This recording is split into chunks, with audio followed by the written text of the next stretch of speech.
چیه؟ اتفاق عجیب غریب. نه منظورم اینه که یعنی اتفاقی داره میفته که من نمیدونم. تو نمیدونی عجیب غریب چی؟ سرملی چی مستشار. اجازه بدین کلن فراموشش کنیم. درست میکنند. شیب درست میکنم.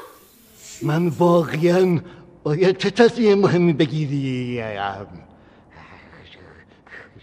این نریشن من بود. چی؟ نریشن؟ صدای فکر من بود. شما نباید میگفتین. صدای فکر تو؟ شیب سرملی مستشار نریشن چی؟ مونالیزیه. برای اینکه جنگل از ما جنگل از اون درختای خیلی که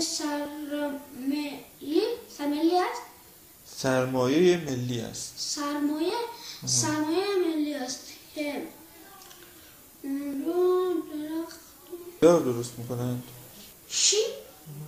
شیب درست میکنم. چی؟ شیب سرملی چی مستشار. اجازه بدین کلن فراموشش کنیم.